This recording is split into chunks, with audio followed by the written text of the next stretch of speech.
Sebelum menonton atau menyimak cerita ini, jangan lupa subscribe agar tidak ketinggalan cerita-cerita menarik lainnya. Semoga admin dan yang menonton mendapatkan rezeki yang banyak tak terhingga. Namaku Dika, usia 20 tahun. Aku hanya seorang kurir paket dari perusahaan ekspedisi swasta yang sudah 2 tahun ini kujalani di Solo. Setiap hari aku mengantar puluhan paket ke berbagai sudut kota dan desa, dari gang sempit hingga perumahan elit.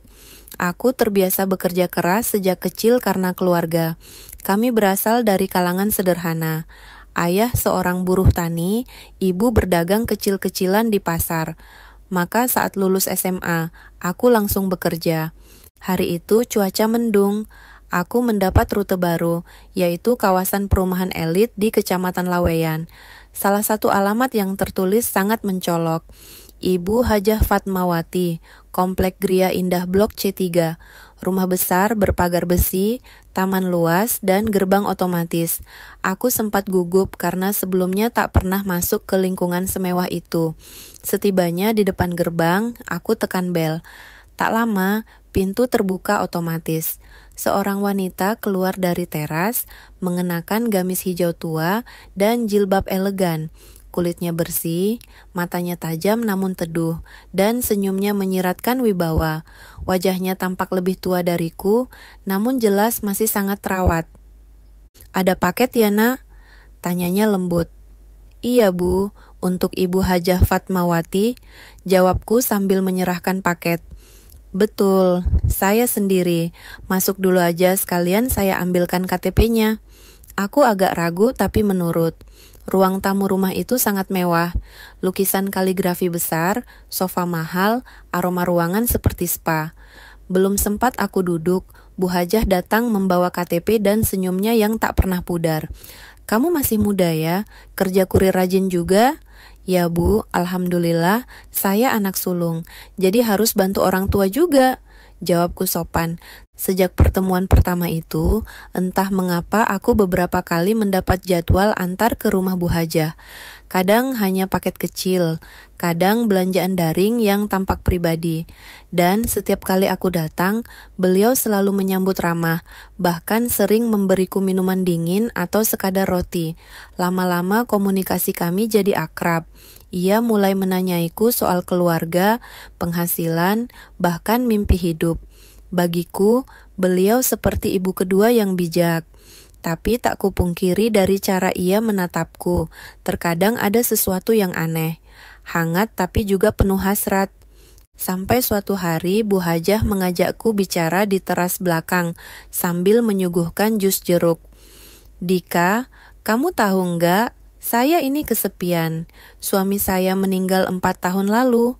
Anak-anak semua di luar negeri. Di rumah ini saya sendiri."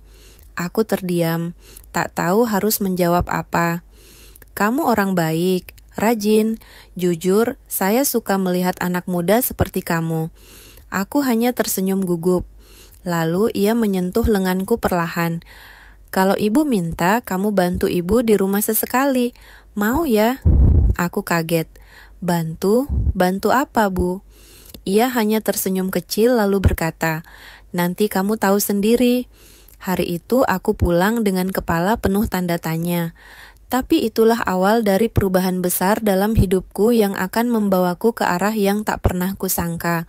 Termasuk satu peristiwa yang tak bisa kuubah lagi selamanya.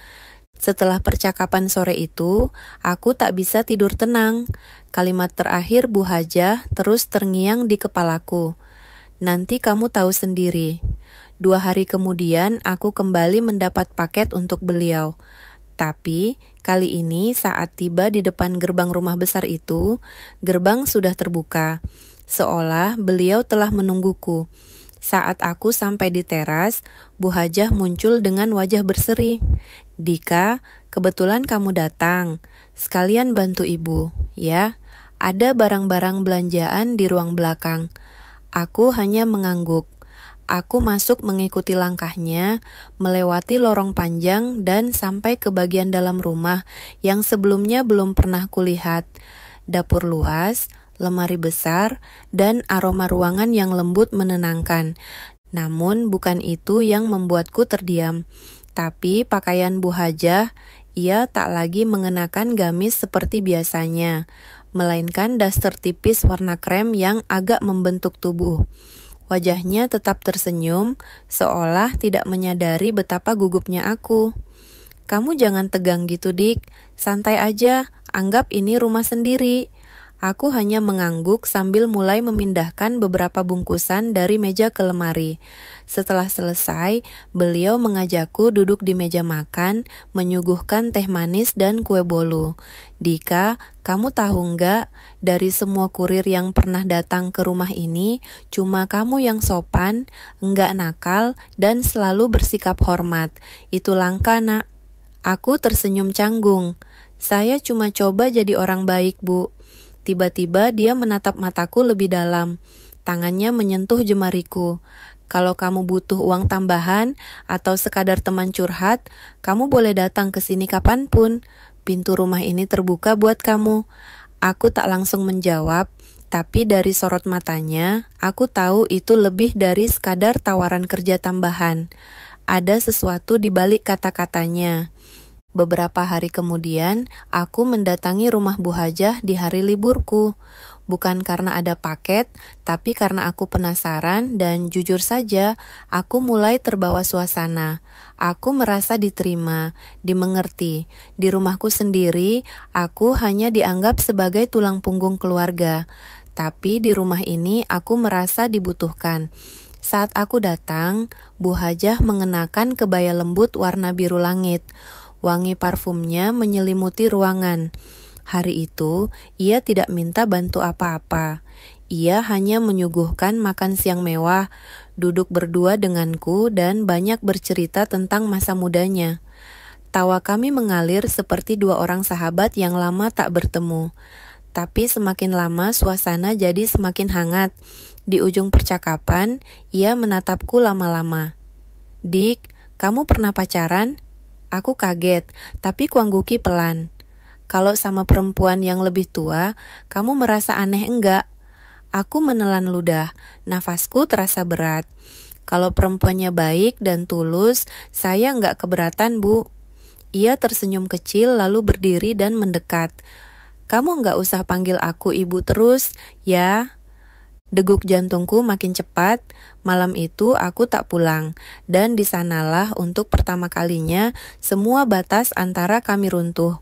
Aku yang hanya kurir paket, dan dia seorang Bu Hajah yang kesepian. Apa yang terjadi malam itu bukan sekadar pelampiasan, tapi awal dari hubungan yang akan mengubah segalanya. Pagi setelah malam itu, aku bangun dengan kepala berat dan hati campur aduk. Matahari Solo menyelinap masuk melalui jendela besar kamar tamu tempat aku tidur. Di dapur, aroma kopi menyambutku. Bu Hajah berdiri mengenakan daster ungu terlihat segar dan tenang, seolah malam tadi tak terjadi apa-apa. "Pagi, Dik, kamu tidur nyenyak?" Sapanya ringan, aku hanya mengangguk menatapnya dengan rasa yang tak bisa kusebutkan. Canggung, bersalah, tapi juga nyaman. Kami sarapan bersama seperti pasangan biasa. Ia menatapku penuh kelembutan, bahkan tangannya sempat menyentuh bahuku. Tak ada kecanggungan darinya, tapi dalam hatiku, aku tahu hubungan ini tidak biasa. Aku 20 tahun, dia 51 tahun, aku kurir, dia janda kaya yang dihormati di komplek elit. Namun seiring hari-hari berlalu, aku semakin sering ke rumah Bu Hajah. Kadang datang sore setelah kiriman selesai, kadang sengaja minta rute ke daerah situ agar bisa mampir. Tak hanya karena kehangatan tubuhnya, tapi juga kenyamanan emosional yang sulit kutemukan di tempat lain. Dia mendengarkan semua kisahku tentang bapakku yang sakit-sakitan, ibuku yang pasrah, dan adik-adikku yang masih sekolah. Dan satu hari tanpa ku minta, dia memberiku selembar amplop berisi uang. "Anggap ini rezeki, Dik, buat bantu orang tuamu," katanya.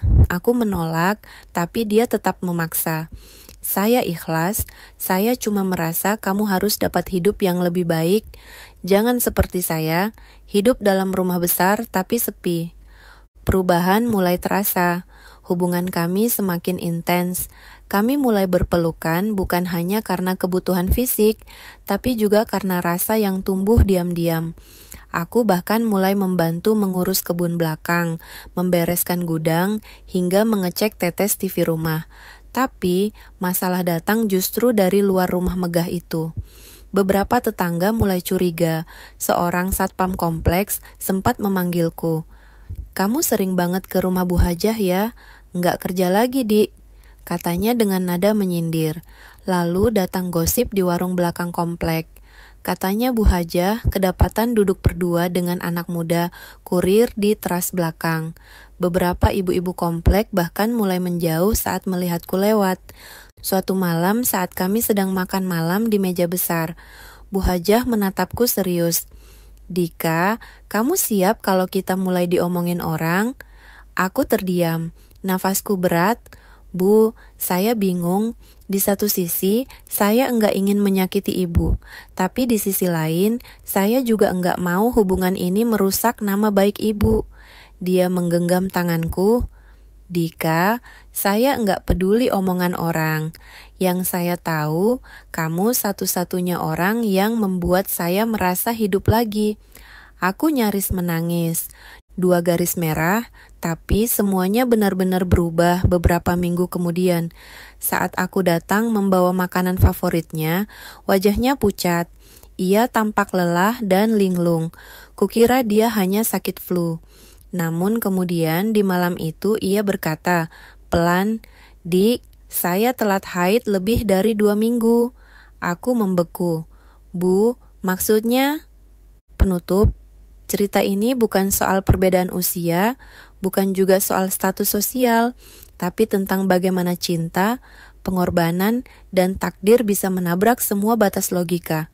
Tentang seorang kurir muda dan seorang janda kaya yang sama-sama terluka, tapi dipertemukan oleh semesta untuk saling menyembuhkan. Terima kasih sudah menyimak cerita ini sampai akhir. Setiap kisah punya makna dan setiap peristiwa selalu meninggalkan jejak di hati kita. Semoga cerita tadi bisa jadi pelajaran, hiburan, atau bahkan cermin bagi kehidupan kita sendiri. Kalau kamu suka dengan cerita ini, jangan lupa untuk like, share, dan subscribe supaya kamu gak ketinggalan kisah menarik selanjutnya dari Tafsir Hidayah. Tinggalkan komentarmu di bawah. Cerita mana yang paling berkesan atau siapa tokohnya yang paling kamu ingat. Sampai jumpa di cerita berikutnya.